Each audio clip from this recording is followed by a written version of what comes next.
Resumen de la Biblia del libro Segunda de Corintios, parte número 6. Llamado a la santidad y restauración de la relación. Capítulo 6, versículo 11 al capítulo 7, versículo 16. Introducción. En este audiolibro nos adentraremos en uno de los llamados más tiernos, más transparentes y a la vez más firmes del apóstol Pablo.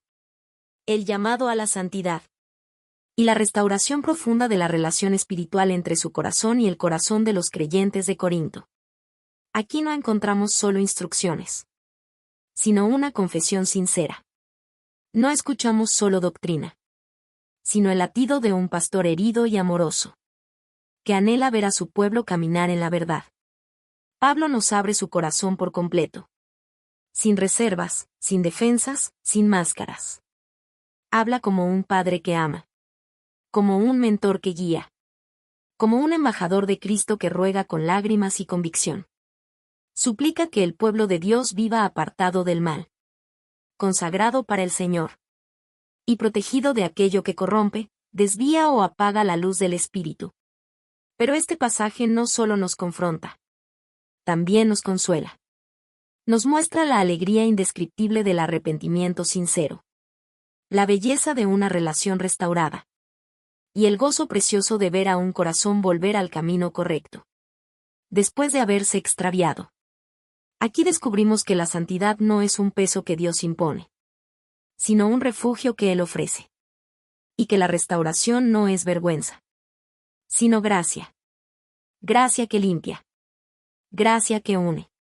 Gracia que renueva. Este mensaje atraviesa el tiempo.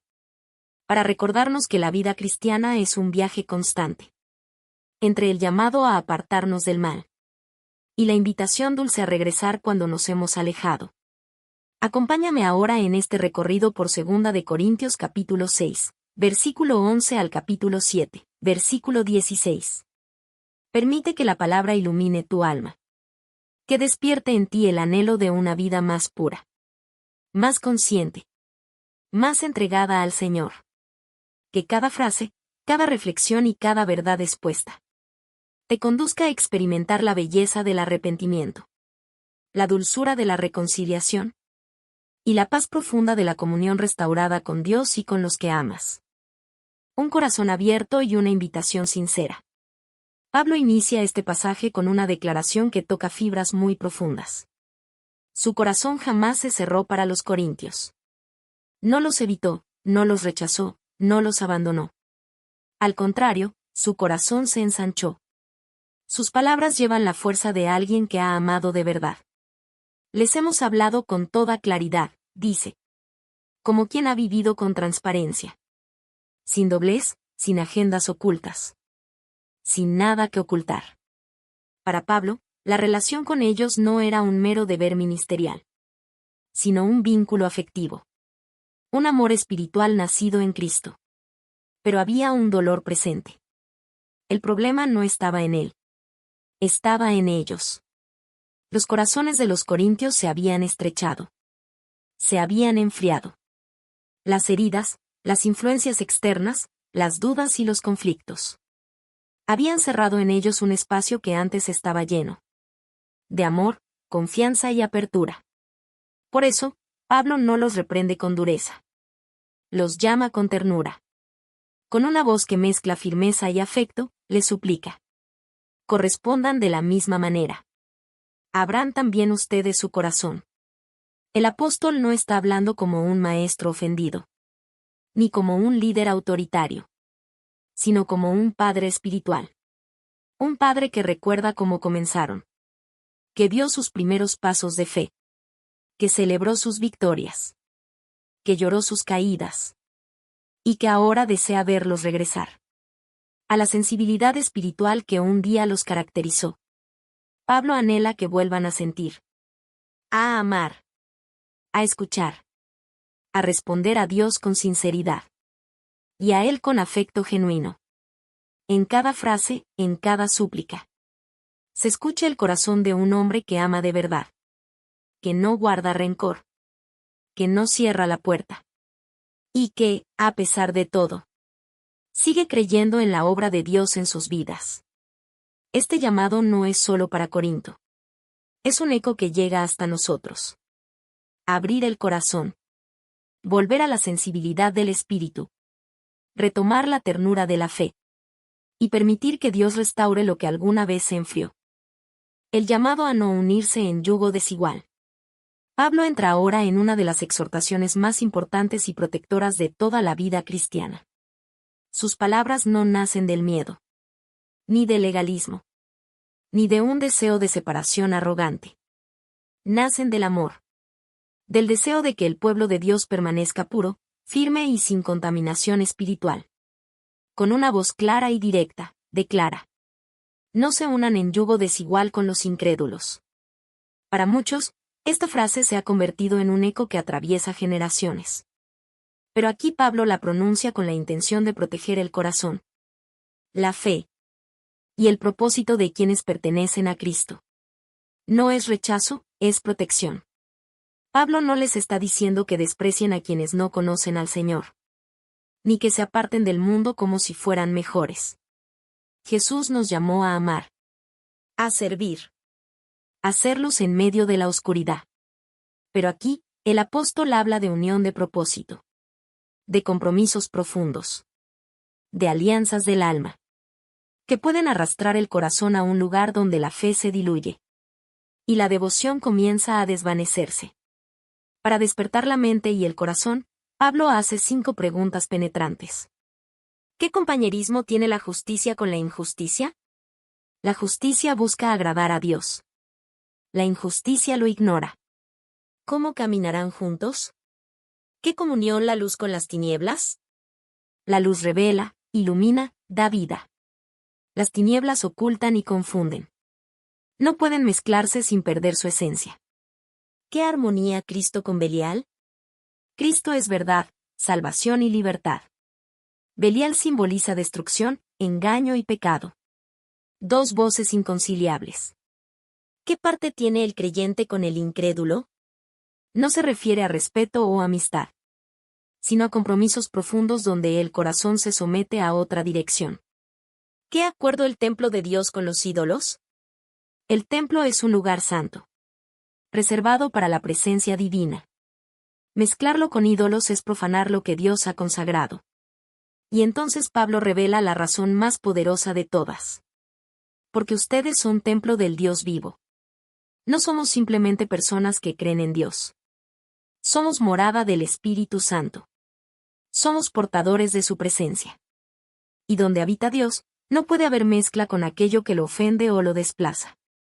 El yugo desigual va más allá de relaciones sentimentales. Sí, incluye el matrimonio. Pero también amistades que moldean el corazón.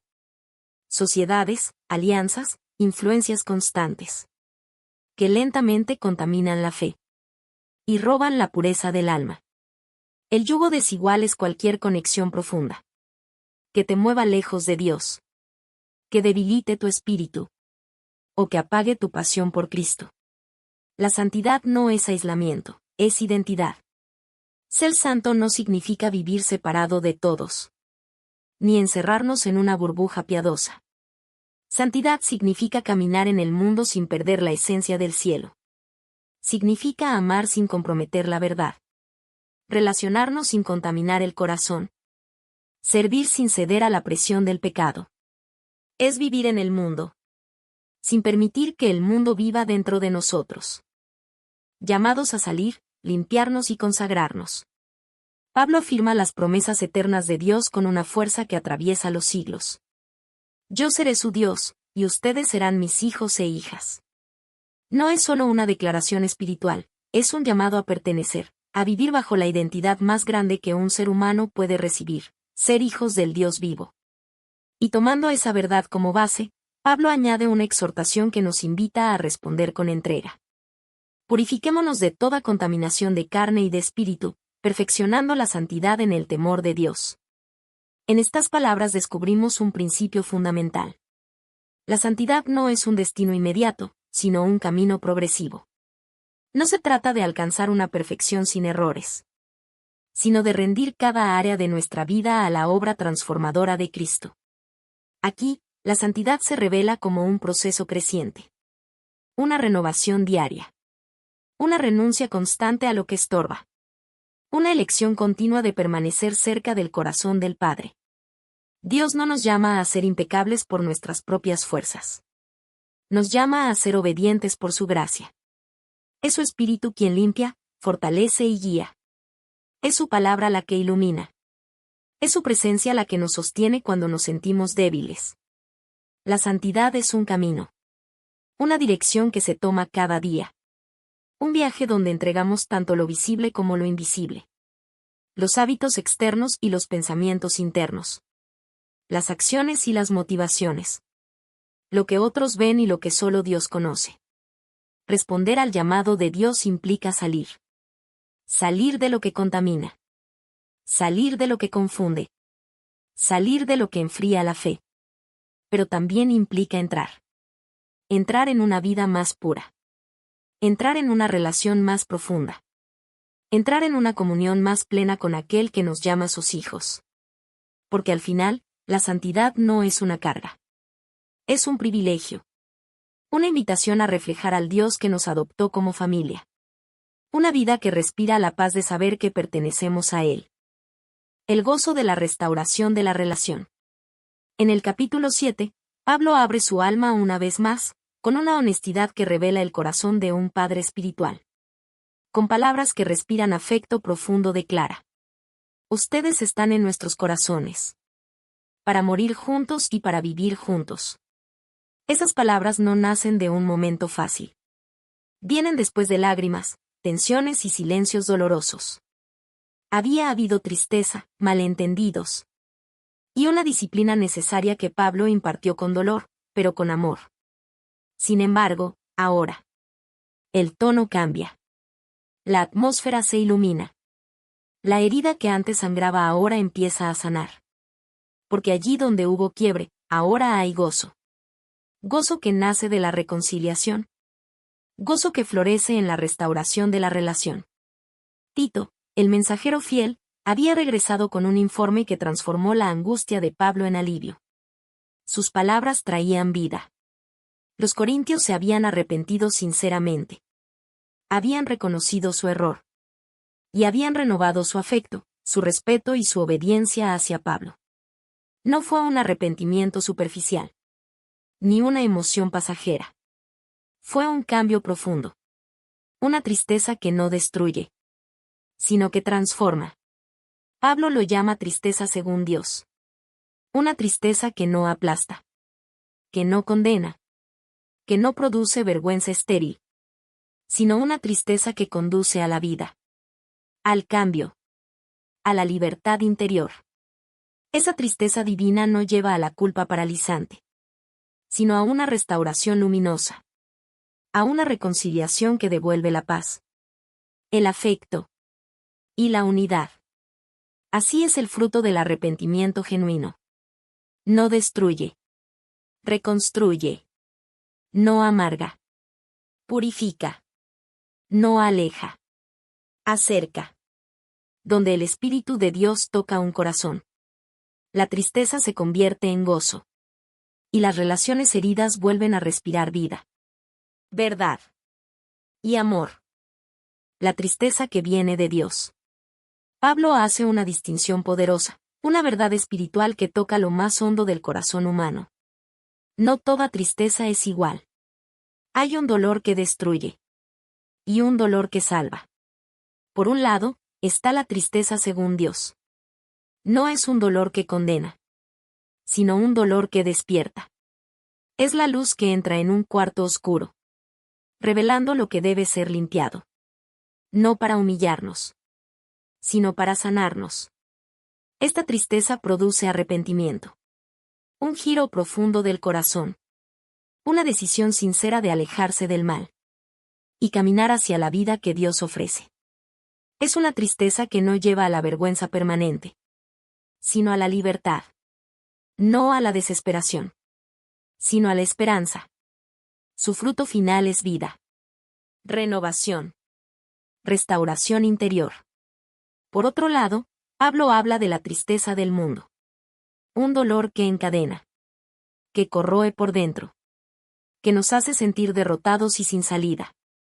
Es una tristeza que produce culpa tóxica, desesperanza y una sensación de muerte espiritual. Mientras la tristeza divina limpia, la tristeza del mundo envenena.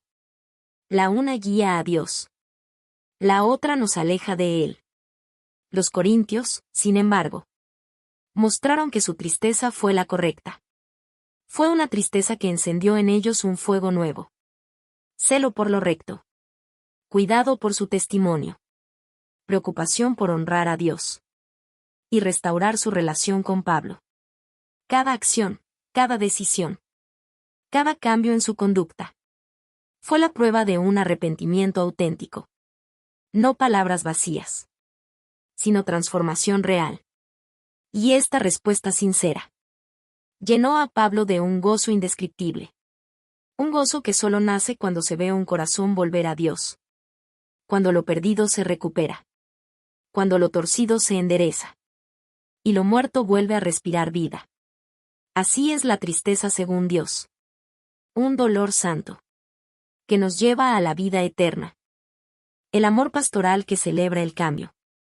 En esta última sección del pasaje, Pablo se revela no solo como apóstol, sino como padre espiritual. Como un pastor que conoce el peso del ministerio. Las lágrimas. Las preocupaciones. Los malentendidos. Y también las alegrías que solo Dios puede producir. Después de una temporada difícil. Después de palabras duras que él tuvo que escribir. Para corregir y sanar. Pablo finalmente ve el fruto. Y su corazón se desborda. Él celebra la obediencia de los corintios. Una obediencia nacida no del temor, sino del amor. Celebra su arrepentimiento. No como un gesto superficial, sino como un cambio profundo, auténtico, transformador. Celebra su renovado afecto. Una relación que había sido herida, pero que ahora es restaurada con gracia y sinceridad. Pablo reconoce con gratitud que no fue defraudado, que la iglesia respondió con valentía, que escuchó la instrucción y que actuó con humildad. Este reconocimiento no es administrativo, es emocional, es pastoral. Es un testimonio de la belleza del ministerio cuando el Espíritu Santo obra en los corazones. Pablo incluso menciona a Tito, quien había llevado la carta y regresado con buenas noticias. El gozo de Tito al ver el amor y respeto de los corintios se convirtió en gozo para Pablo. Es una cadena de consuelo. Una corriente de alegría que fluye entre los hijos de Dios. Y entonces, en una de las expresiones más tiernas de toda la carta, Pablo declara que está lleno de consuelo y rebosando de gozo, aun mientras enfrenta tribulaciones. ¿Cómo es posible? Es que la restauración espiritual, cuando un corazón vuelve a Dios, cuando una relación se sana, cuando la gracia triunfa, es siempre motivo de celebración. No importa cuán oscuro haya sido el capítulo anterior. Cuando hay arrepentimiento verdadero, la historia termina en fiesta. Así cierra este pasaje. Con un pastor agradecido, una iglesia restaurada, y un gozo que solo brota cuando el amor de Cristo hace nuevas todas las cosas. Conclusión. El llamado a la santidad no es un mandato frío, ni una lista de reglas sin alma.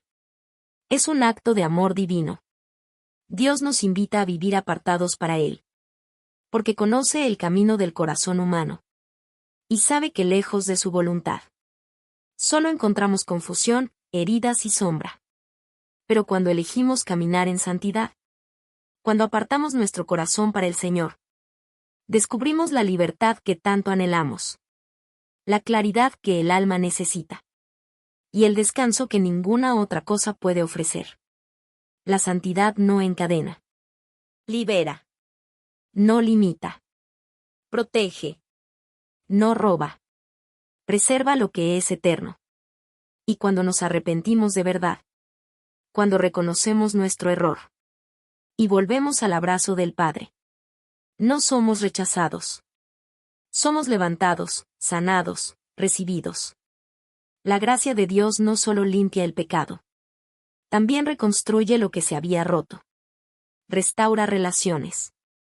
Renueva afectos. Y reaviva la luz en lo más profundo del alma. Este pasaje nos recuerda que el arrepentimiento genuino no es vergüenza, sino transformación. No es derrota, sino renacer. Es el puente por el cual regresamos a la comunión, que nunca deberíamos haber perdido. Que estas palabras despierten en tu corazón el deseo de vivir una fe pura, una entrega sincera, una vida guardada para Dios. Que camines cada día con un espíritu abierto, sensible a su voz, dispuesto a crecer, a corregir el rumbo y a abrazar la belleza de una vida en santidad. Y que nunca olvides celebrar el poder restaurador del arrepentimiento. Ese milagro silencioso que devuelve la paz, repara lo quebrado y enciende un gozo que solo el Espíritu puede producir. Gracias por acompañarme en este viaje por 2 de Corintios capítulo 6, versículo 11 al capítulo 7, versículo 16. Que el Señor te guíe en cada paso, te purifique en cada proceso y te llene de un gozo profundo, duradero. Que te acompañe hoy, mañana y siempre.